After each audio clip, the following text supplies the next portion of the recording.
Conocer la vida de las personas es algo fascinante, no solo por sus obras, sino muchas veces también por su particular historia y personalidad.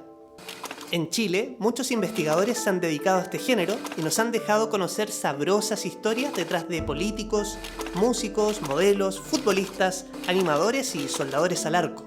¿Será que queremos aprender de ellos o solo somos unos copuchentos? Yo que ustedes no me pierdo este capítulo no autorizado de Ojo en Tinta, dedicado a la vida de los otros.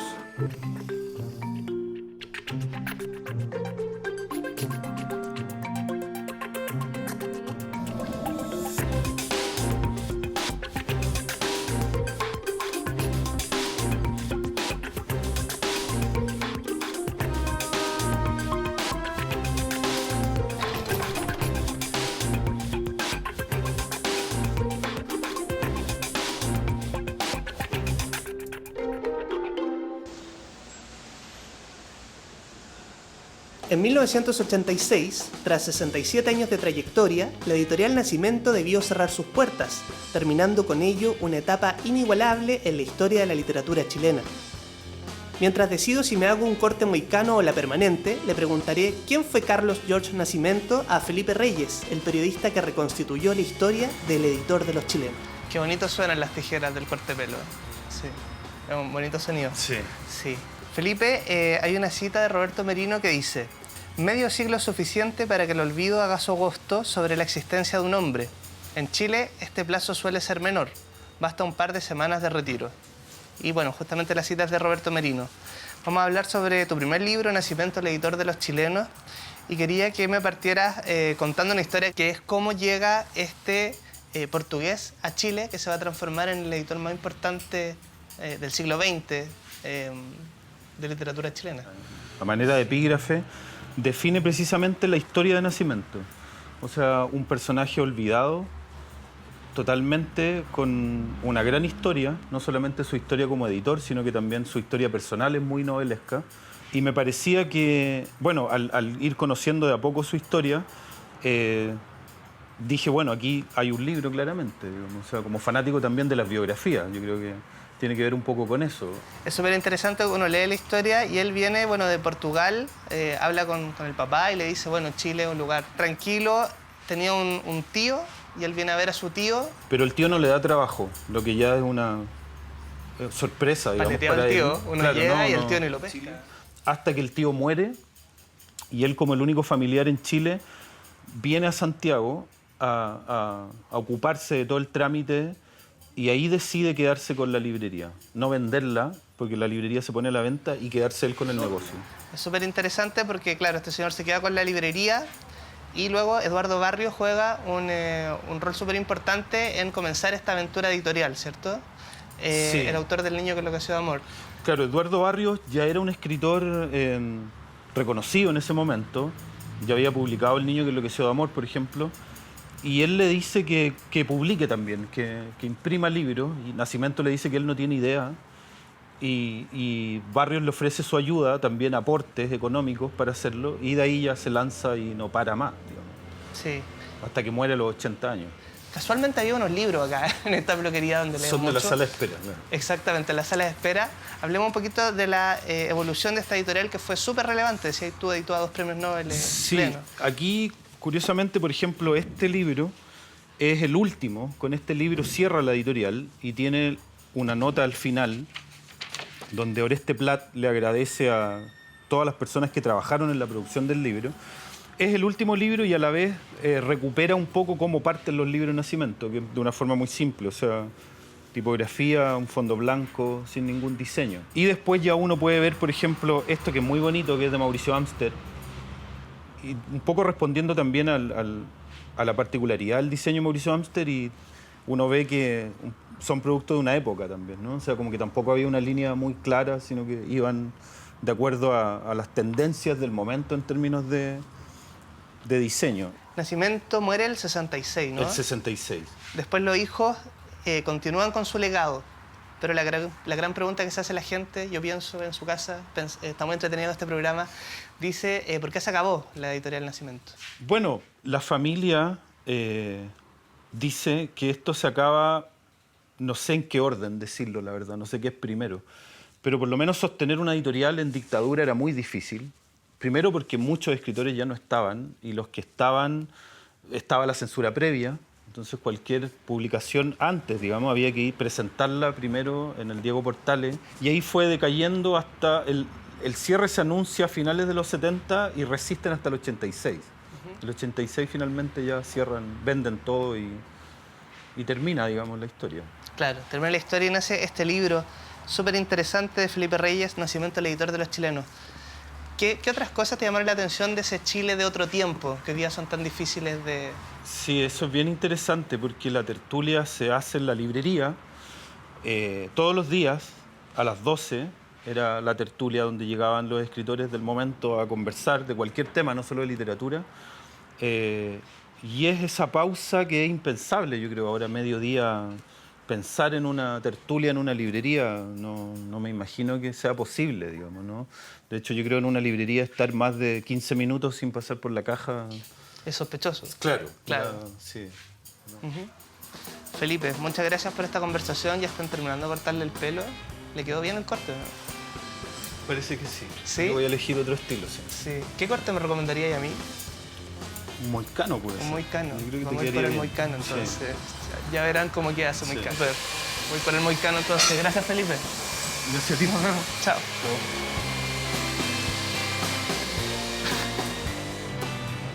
Carlos Droguet, Eloy, es una novela impresionante. Es una novela que tiene más de 50 años y parece escrita ayer. La profundidad de los personajes que le da Droguet, la ternura de los personajes es realmente impresionante. Es un libro que cada cierto tiempo vuelvo a leer y siempre encuentro algo nuevo. Es un gran libro.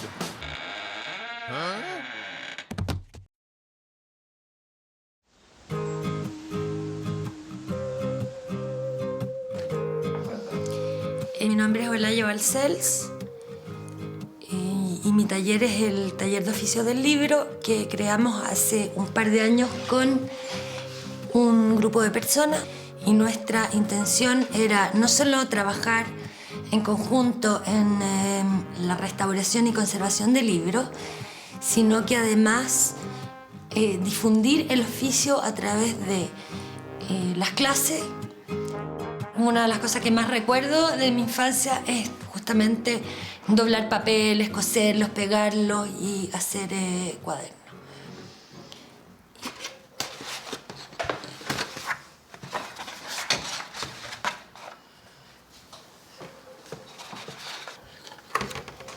Este es un telar que debe tener unos 80 años. Yo lo heredé de un encuadernador.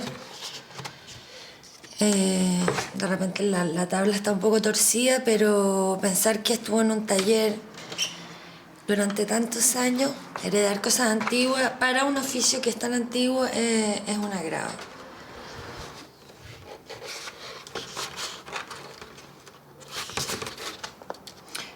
La costura es lo básico en encuadernación y una de las cosas más importantes, porque que queden bien las tapas y todo el resultado final depende en gran medida de una buena costura.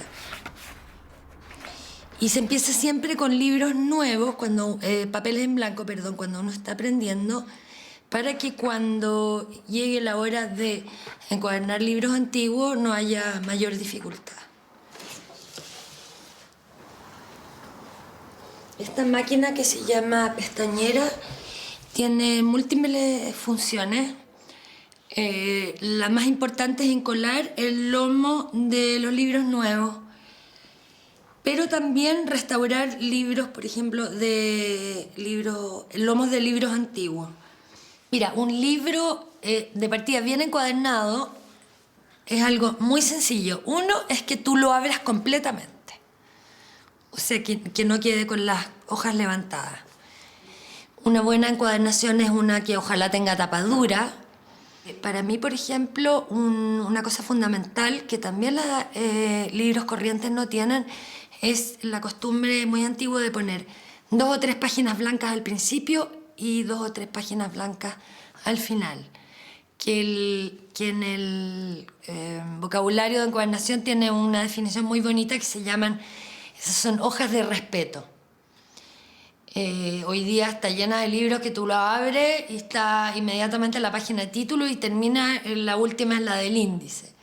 Entonces no tiene ninguna hoja de protección y son generalmente las primeras que se caen y se rompen.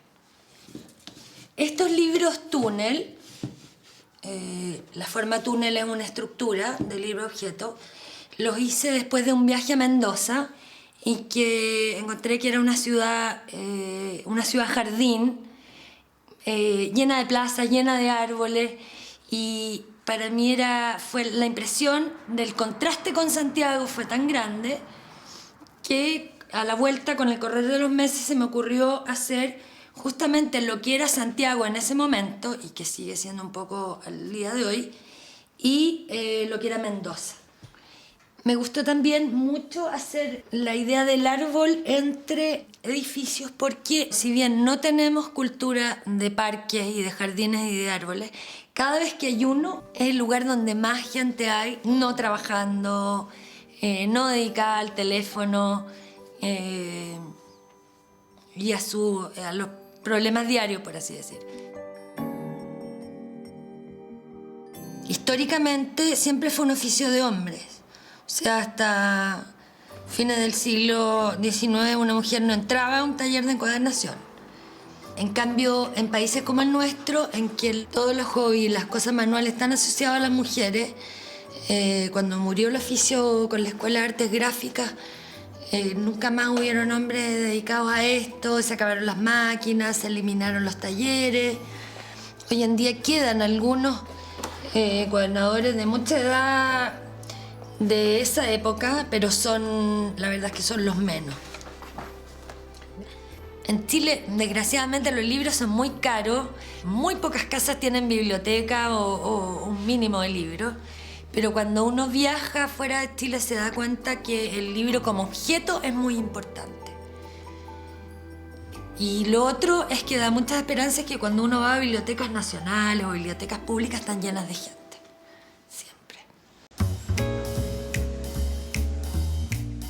Hace más de una década que la doctora en filosofía Lorena Amaro dirige un taller de autobiografías donde los participantes emprenden la escritura de sus historias. ¿Es por narcisismo o funciona como un método de curación? Lorena, ¿cómo estás? Oye, estamos en el Campus Oriente de la Universidad Católica y este es el lugar que tú elegiste y te dimos la preferencia para que grabáramos la entrevista acá, porque tiene mucha importancia en lo que es el taller de escritura autobiográfica y en la generación de este libro que es Vía y Escritura, que es una especie de manual donde tú ayudas a guiar o orientar un taller donde las personas pueden escribir sobre sus vidas. ¿Qué es lo que busca una persona que trata de escribir autobiográficamente? Hay distintos tipos de búsqueda. Lo que yo siempre digo es que yo no soy terapeuta, no soy psicóloga, y en lo que puedo orientarlos o llevar el trabajo es en el tema escritural, en mostrarles modelos, lecturas, ejemplos de cómo se puede ingresar en un tema. Muchos vienen buscando resolver ciertos problemas, ¿no? A veces se fascinan con el tema de la escritura y continúan trabajando. También llega gente que quiere escribir efectivamente un libro de memorias, un libro autobiográfico para la familia. El taller es mucho más acotado, nunca lo he dictado de manera que en un semestre podamos hablar de terminar un proyecto. No es un taller de edición, que podría ser otra posibilidad porque hay mucha gente que busca editar un libro. Tú en el taller muchas veces tratas de activar algunas experiencias comunes de los talleristas y eso da cuenta un poco de que nuestras vivencias no solamente son personales, sino que también son compartidas o son colectivas. Sí, existe una memoria colectiva, una memoria generacional y es bien interesante cuando eso aparece. De hecho, en los últimos años que he dado el taller parto con un ejercicio que lo tomo de un libro de George Perec, que a su vez cita a Joe Brainerd, que se llama Me Acuerdo. Y son dos libros extensos que se construyen a partir de listados de recuerdos. Entonces les pido a ellos un listado de recuerdos. Y muchas veces emerge esta cuestión generacional, porque los recuerdos son muy fragmentarios, dispersos, y aparecen olores, sabores, marcas de comida, de programas de televisión, en el caso de los alumnos que he tenido en el último tiempo. En el caso de la gente mayor también aparecían otras cosas, ¿no? Músicas de otros tiempos, y es un ejercicio que siempre me ha servido mucho para quebrar el hielo, para que ellos conversen y para que se vaya construyendo también en el taller esta conversación sobre nuestra memoria colectiva, sobre una memoria generacional que también está muy presente hoy día en nuestra narrativa. ¿Es un ejercicio netamente narcisista el escribir sobre uno mismo o eso es como una acusación un tanto injusta que tiene matices? Bueno, yo digo en el libro que en muchas clases antes yo empezaba con esta idea de Barthes, que cuando se escribe autobiografía no se puede estar enfermo porque no podrías escribirla, no puedes estar loco, digamos, no puedes estar totalmente sano porque tal vez no te interesaría y tienes que ser un poquito neurótico. Ya hay una necesidad de hablar de uno mismo. Y también no es en vano que en primer lugar sean sobre todo varones, ¿no? Con ciertos lugares en las élites sociales o políticas los que sean los quienes escriben las memorias. Entonces sí, hay algo como de narcisismo, pero también hay otro tipo de búsqueda, sobre todo en las autobiografías posmodernas o en autobiografías más contemporáneas, en donde se destroza el yo, ¿no? Donde se descompone, se fragmenta, en donde no hay ningún tipo de complacencia, ¿no? La mirada, en vez de ser una mirada, ¿no?, que enaltece el yo, es una mirada que lo denigra. Entonces ahí yo no hablaría necesariamente como de narcisismo en un sentido súper positivo, sino que de la neurosis, ¿no? y de la manía, eso también en algunos casos. ¿Y esa neurosis, la escritura, ayuda a conjurarla en cierto modo, a combatir los demonios internos? Hay discusión sobre eso, hay autores franceses que dicen que la escritura cura, ¿no? Y otros que se oponen a esa idea, dicen que la escritura no cura nada, sino que produce más problemas, ¿no? En la medida que vas escribiendo te vas encontrando con más síntomas, ¿no? Lorena, ¿te parece si seguimos recorriendo el campus Vale, y vamos. conversamos del libro? Ok. ¿Cómo fue la selección de lectura? ¿Difícil? Quiero recomendar La imaginación del padre, un libro autobiográfico donde Luis López Aliaga, su autor, aborda distintas cuestiones que tienen que ver con la relación con su padre, con el abuelo, una genealogía que está marcada por el exilio desde Perú a Chile, identidad que se construye un nieto que vuelve a Perú buscando el Perú del abuelo. Es un libro que salió el año pasado y que creo que vale mucho la pena leer.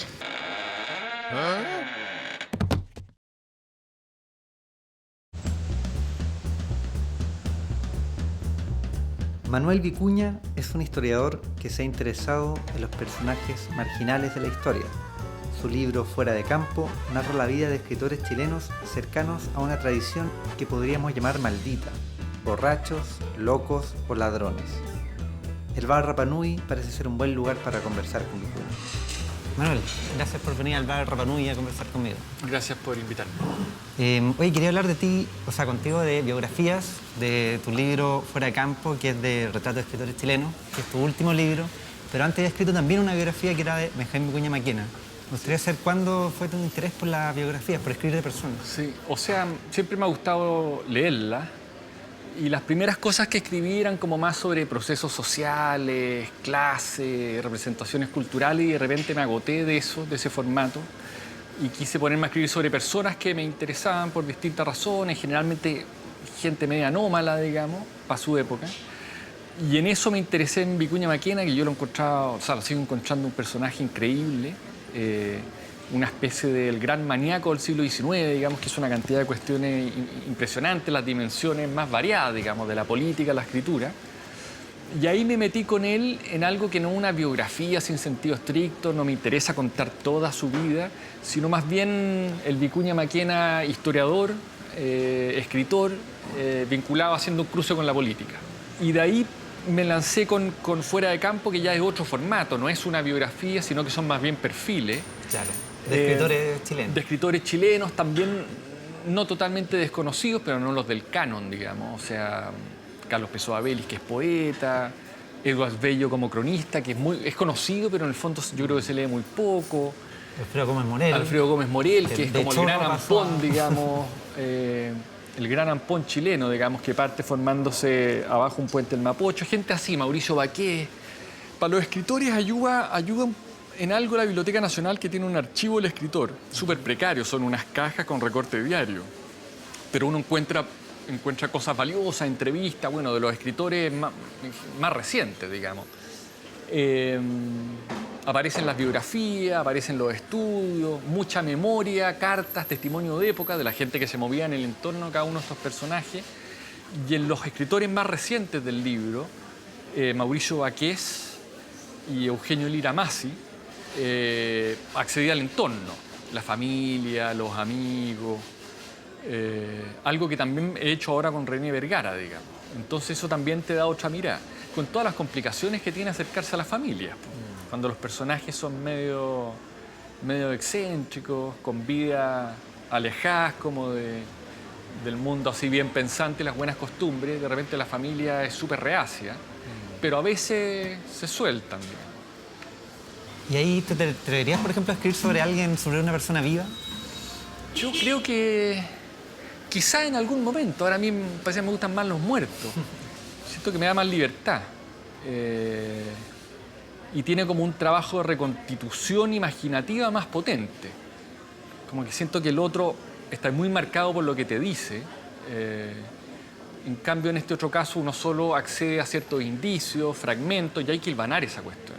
Y eso es un acto de imaginación histórica que a mí me gusta eso, digamos. Porque en el fondo uno pesca una cita por acá, una anécdota por allá, un testimonio, y en función de eso vaya armando algo, pero que en rigor está lleno de vacío. ¿Cómo ha sido la vida de los escritores en Chile? Bueno, si uno se centra en los que yo trato ahí, es más bien una vida desgraciada, digamos, por distintas razones. En general, claro, hay ciertos escritores que se instalan como de lleno más en el establishment, que tienen cierto grado de reconocimiento, pero en general todos están mascando lauchas todo el rato. En general, todos como en un ambiente adverso en relación con los lectores, porque la literatura chilena, incluso para los chilenos, es algo más bien devaluado. O sea, la literatura francesa, la literatura inglesa, en algún momento la literatura rusa, norteamericana, parecen ser como los parámetros de lo que es literatura. Entonces hay una jerarquía de valor en donde cualquier autor francés, por atorrante que sea, en general es mejor considerado que un autor chileno. Pasa al día de hoy, una forma de esnovismo súper potente a la hora de otorgar valor a los autores. Yo creo que la figura del poeta chileno tiene esa tradición hasta el día de hoy, ¿no? Claro, pasa por eso. ¿Quién lee poesía? Ponte tú un libro como La pieza oscura, de Enrique Lin, que es un libro pero clave en la historia de la poesía chilena. Lo editó Universitaria en los 60 y costó creo que 10 años vender los 1000 ejemplares. Y esa cuestión genera situaciones complicadas porque yo creo que en Chile, si uno quiere ser en general pintor o escritor, idealmente tiene que ganarse las lucas por otro lado. Pues si no, viví en la frustración, viví en la precariedad y termináis haciendo cosas indecorosas para tener el tiempo para escribir. Manuel, gracias por la conversa. Gracias a ti. Entonces, la cuenta, por favor. Yo te invito, Manuel, no te preocupes. Me parece. Gracias. Son 43 lucas, no es menor. Bueno, yo les quiero recomendar a Lytton Strachey, Retratos en miniatura. Strachey era uno de los miembros de Bloomsbury, que es un grupo de pintores y escritores en torno a la Virginia Woolf. Y al final de su vida publicó esto, que son puros retratos muy breves sobre personajes, en general escritores ingleses, siglo XVIII y XIX, con muy irónico sentido del humor. Va al callo, no tiene relleno, así que es un gran libro para picotear o para leérselo de corrido. ¿Estamos? Los primeros amores, los purísimos, se desarrollaban en cartas enviadas a Blanca Wilson. Esta muchacha era la hija del herrero. Y uno de los muchachos, Perdido de amor por ella, me pidió que escribiera sus cartas de amor. No recuerdo cómo serían. cartas, pero tal vez fueron mis primeras obras literarias. Pues, Cierta vez, al encontrarme con la colegiala, esta me preguntó si yo era el autor de las cartas que le llevaba a su enamorado. No me atreví a renegar de mis obras. y muy turbado le respondí que sí. Entonces me pasó Es un membrillo que por supuesto no quise comer. y guardé como un tesoro.